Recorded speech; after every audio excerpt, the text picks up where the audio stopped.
Stuck in the ocean 500 miles from land with no rescue coming. How could things be worse? You're surrounded by man-eating sharks.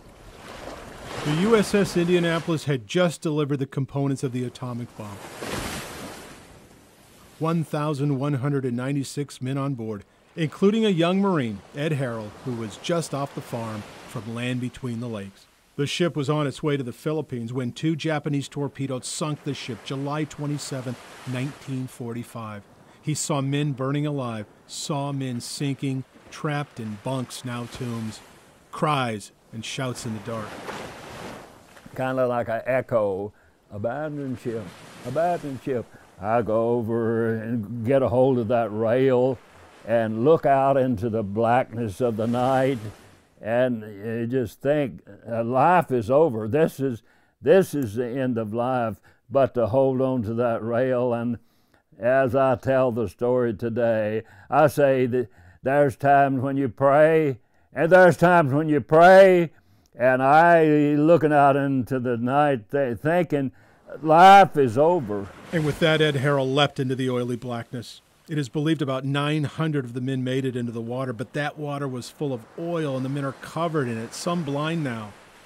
But it was about to get worse. All the noise and commotion brought sharks, oceanic white-tip, man-eating sharks. Seeing your buddies gutted apart every little bit, you hear a blood-curdling scream, and you look, and there's a buddy out there, and all of a sudden you see fins. The body goes under, and momentarily, like a fish cork, it comes to the surface, and from there, then sharks. And you dare not to go and check, see who your buddy might be. Sometime later, though, you check him, you find out that the bottom torso is gone, or he's disemboweled. Now we're just losing men just every little bit. The men who drank salt water got saltwater poisoning. They go mad. Others die of dehydration after throwing up the oil they swallowed. By day 4, nearly 600 more men are dead. And the men who are alive are not floating, they are sinking. Their kapok jackets have lost their buoyancy after so many days in the water. We're swimming, having to swim. It's not floating out there in a kapok jacket, 6 to 8 foot swells. Every little bit you look up on that swell up there and you see a body up there, and then that swell breaks and comes down and he hits you and he leaves part of the residue on you. You're going to wear that now. It's much easier to die than it is to live. All you have to do out there to die, quit swimming. Just quit swimming. But then on day 5, a U.S. plane flies overhead. It had a loose antenna. The pilot opens the hatch doors. He saw the sun hit the oil on our clothing, maybe not just ours, but he could see flashes of oil from that distance.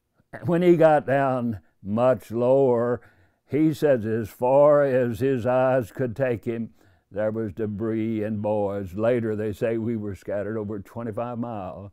316 men survived, including Ed Harrell, but he was so broken he couldn't even talk about what happened until one day a family friend forced the troubled young man to tell it all. He barely got the story out, but afterwards.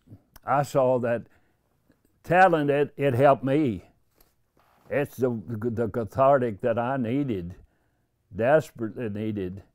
Ed Harrell has told his story an estimated 500 times. He is 94 now, given less than a year to live, but he is happy. The last living Marine from the USS Indianapolis. His life has been a model of devotion. Your hand will lead me. He is a chaplain. He's been married to his wife, Ola, for 71 years. He praises God constantly. Every day I spend time praying and thanking Him. He has kept his promises. The one thing he has never done is return to the ocean. Not even a toe in the water at the beach. Those 5 days were enough for a lifetime.